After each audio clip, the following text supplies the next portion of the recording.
10 years ago, Joey Badass was a 17-year-old kid who was trying to make a name for himself in the rap game. With lyrical skill that was reminiscent of New York MCs from the golden age known as the 1990s, and a sense of hunger that drew him comparisons to legends like Biggie and Nas, these qualities became the leading factors that made Joey's debut mixtape 1999 regarded as one of the best projects of the entire 2010s. Fast forward 10 years, and Joey Badass is a 27-year-old man who has solidified himself as a legend in the rap game. He's made millions of dollars, he's released multiple acclaimed albums, he's toured the world, and when looking at all he has accomplished, Joey really has nothing left to prove. With this in mind, there was really only one right step for the Brooklyn MC's next album, and that was to return home. Fortunately, his third studio album, 2000, is exactly that. Joey returns to his roots on this project, and while the same hunger and tenacity he once had have evaporated, their absence allows Joey to create the mature sequel you would expect him to make at this point in his career. The intro track, The Baddest, is the perfect tone setter for what to expect. The song welcomes Joey back to where he started as he raps over a piano-infused boom bap beat from McLenny and Flatbush Zombies member Eric the Architect. In addition to Joey covering his 10-year journey from rags to riches in this track, he explains things such as his 5-year absence. We also see Diddy featured on the track, where he talks about how far Joey's made it on the front and the back end of the song. Diddy represents both Joey being back in his New York roots while simultaneously showing how far he's made it, as Puff Daddy is one of the richest rappers in the world. Just like 1999, the core of 2000 is centered around Joey showing off his skills behind the mic. He's reuniting with longtime producers like Static Selecta and Pro Era member Chuck Strangers, and he's applying the same formula to their beats that he did 10 years ago, just with the maturity he's gained over time. Make Me Feel is a lot more dynamic of a coveted Static Selecta instrumental, which features some beautiful vocals and a loop that scores everything Joey is saying quite well. Joey's pen is as sharp as ever here, but his growth as a man makes this cut sound like a full circle moment compared to what we saw in 1999. If you had any doubts about Joey being entertaining at this point in his career, lines like "F a punchline, I hit him with a combination, like this shit was second nature," alligator jaws saying ain't nobody greater, and new Prezi on my wrist, call it Joe Biden, waste no time showing just how technically proficient the entire project is going to be. Both sonically and lyrically, Where I Belong keeps this same momentum rolling. Joey's building up lyrical strength in this moment, and he's just taking that classic boom bap formula and is adding a little bit of a modern twist to it, which is all you need to keep it exciting. Brand New 911 is a cut that pushes Joey into a nice little change of pace as he teams up with the one and only West Side Gun as he raps over this intoxicating saxophone-infused Chuck Strangers beat. The vibes on this track are truly one of a kind, and Joey talks about his self-worth here, which is pretty empowering to hear, and then West Side comes in on the back end of the track and spits a verse that is pretty much his standard at this point, but just hearing his voice, hearing his ad-libs, it all comes together so great, and it makes a fantastic combo. Cruise Control continues to push Joey out of his comfort zone as he raps over a somewhat atmospheric instrumental that's accompanied by a beautiful hook, and this cut continues to self-empower Joey Badass as he raps about some of the goals he's manifesting and talks about what he does to keep himself strong and going in this ever so crazy world. The bar, "I swear this shit couldn't be more clearer, it's like I'm looking through a whole mirror, I could see the vision so I live like it's my last day," best sums up the themes talked about on this track. It shows Joey is so dedicated, he's so passionate, but yet there's fear inside of him, which is a theme, which is an idea that we are going to find more about later in the album. And it just goes to show that Joey really did put a lot more detail into his writing on this project than he has in a lot of records in terms of how he makes everything connect. This is one of his best records in terms of structure and flow from start to finish, besides one track, which we're going to get into later. And topping this track off at the end, we get some spoken word from Nas, which continues the themes that Diddy said in the intro, as we hear another legend hype up Joey Badass, calling him names like Young King and the Great One. Eulogy is an interesting song in the track list as Joey talks about a lot of the false beliefs in hip hop and in our world today. He talks about betrayal, deception, and everything he points out is true, but he doesn't really go far enough with these ideas to blow me away beyond this cut just being a pretty fun lyrical exercise. Now, this is a problem that does plague other portions of the record to a smaller extent, as it just feels Joey is saying things and he's bringing up points that are really powerful, but then he doesn't really elaborate enough on them for me to really say Wow, this makes sense. Wow, this was worth 5 years of writing. Now, this is not a deal breaker, as this record is really good, but there's just a lot of times I wish Joey would go the extra mile with his pen game. From the vibrant production handled by Kirk Knight and a few others to the way Joey flows, Zip Codes is a strong point in the track list as we get to see Joey make a song with 3 entire verses. This moment is another that does a fantastic job at embodying everything 1999 stood for. Joey's just kicking back and spitting some of his best lyrics as he raps over a sweet boom bap beat. This was a super nice moment, and it flows beautifully into the melodically infused One of Us. This track continues to show Joey fleshing out his MC skills as he also teams up with Larry June, whose presence just adds a nice kick of flavor to the record. While this cut is nice, it points out one flaw that I do have with 2000, and this has nothing to do with the actual song. It just has something to do with the features on this record, or to better describe my problem, the lack of features. 1999 is loaded with guest verses from Pro Ever members like CJ Fly and Capital Steve's, who in themselves have multiple verses on the record. The outro features the entire Pro Era crew, for Christ's sakes, and all we get here is 3 real guest verses from Westside Gunn, from JID, which we're going to get into later, and Larry June.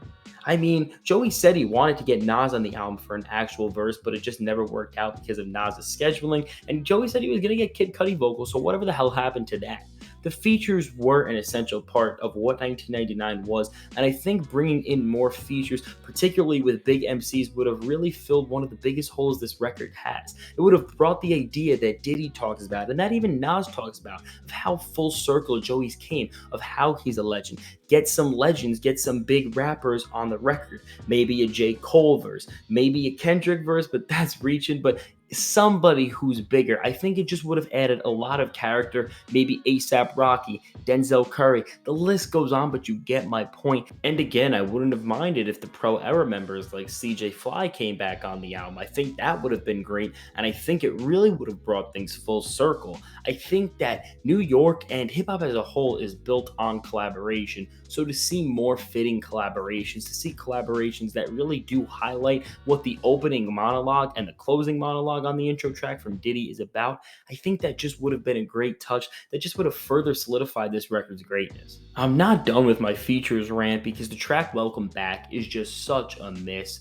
Neither Chris Brown nor Capella great work on this cut, and Joey's lyricism about a girl he has some sort of on and off relationship with is nowhere near interesting. This track is just so boring, and I don't know why it's here. This song is the anti of everything 1999 stands for. I don't really understand how Joey Badass decides to put this, R&B hip hop crossover anthem on his album that's inspired by abstract hip hop, MF Doom, J Dilla, and the 90s boom bap era. It just does not make any sense how we couldn't get a Nas verse, we couldn't get a Rocky verse, we couldn't get more verses from legit MCs who deserve to be on this record. Even CJ Fly, as I just mentioned, but somehow, some way, Chris Brown finds his way onto this album. Now, Joey Badass said, I like Chris Brown. Chris Brown's a legend. Listen, we don't care. If you really like Chris Brown that much, go make another song with him. Do not put it on the sequel to 1999.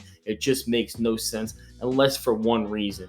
Money! With that little rant out of the way, from here, the final tracks of this album are nothing less than great, as Joey puts his all into creating a memorable grand closing and arguably the best closing leg of any of his projects. I mean, some of his best songs are located within these 5 tracks. Like, this is some of the best Joey Badass you're ever going to hear. Show Me is another beautifully produced Static Selected cut, and with this serenading hook from Emma Prolix, Joey's verse talks about a failing relationship that he's trying to make work. Usually I really don't care for cuts about relationships because they're usually pretty bland and uninspired, but Joey does an amazing job here depicting what struggling love really is. The bar can't spell us without trust doesn't make literal sense, but it's that play on words that adds all the effect to it. Joey keeps the same spark going throughout this extremely well-structured cut and makes it one of his most emotional performances to date.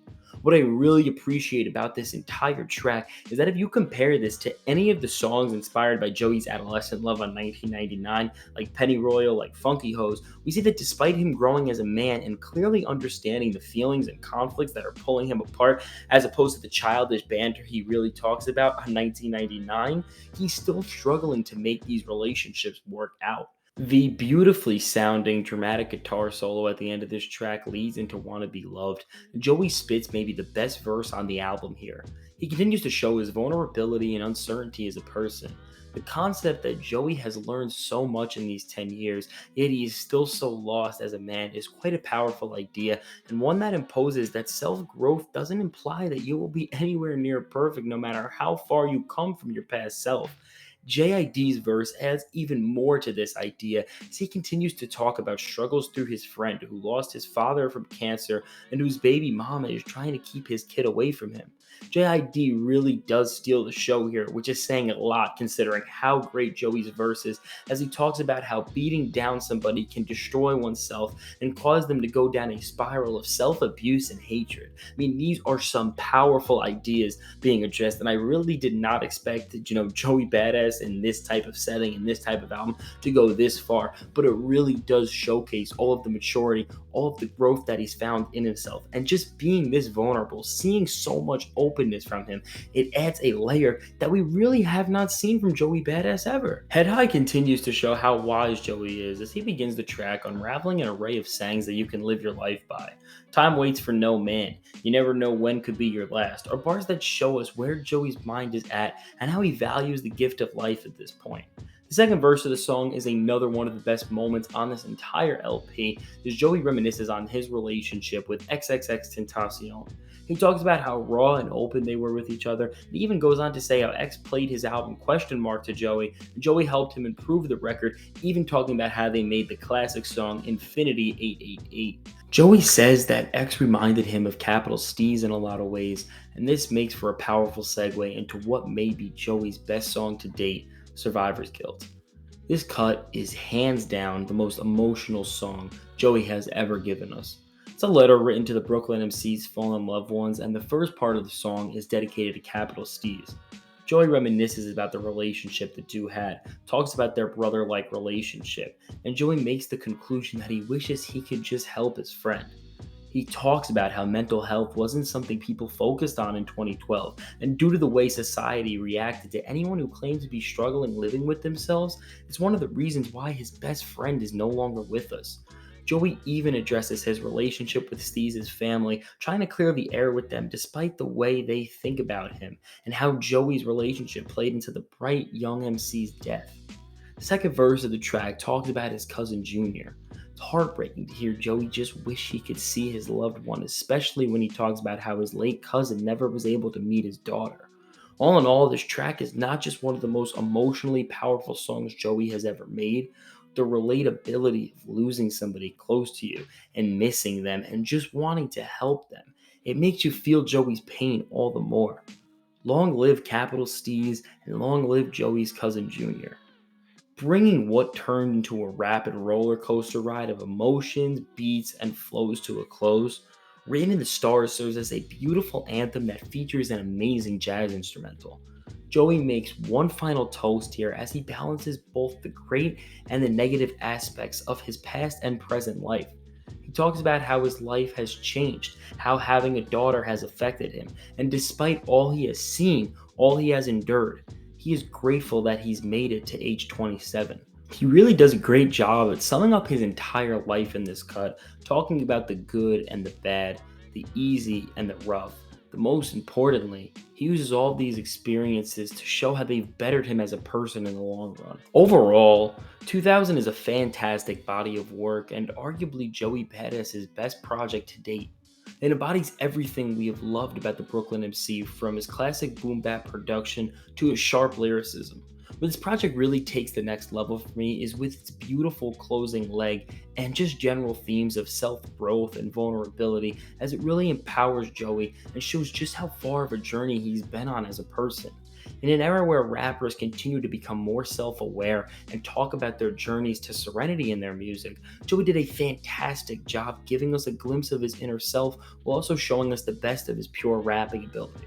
Before we get into my final rating on the album, we're going to be ranking the track list real quick, which at number 14, we got Welcome Back. Nobody should be surprised. At number 13, we got Eulogy. At 12, we got Where I Belong. At 11, we got One of Us. At 10, we got The Baddest. At 9, we got Zip Codes. At 8, we got Cruise Control. At 7, we got Make Me Feel. At 6, we got Written in the Stars. At 5, we got Head High. At 4, we got Show Me. At 3, we got Brand New 9/11. At 2, we got Wanna Be Loved. And at 1, we got Survivor's Guild. For all these reasons, I am going to be giving 2000 an 8 out of 10. Thank you guys so much for watching this video. Be sure to leave your thoughts on 2000 in the comments below. Be sure to leave a like and subscribe. It helps out the channel a ton. And let me know if you agree with my review. Thank you guys. Have a great day. Fantastic Hip Hop, signing out.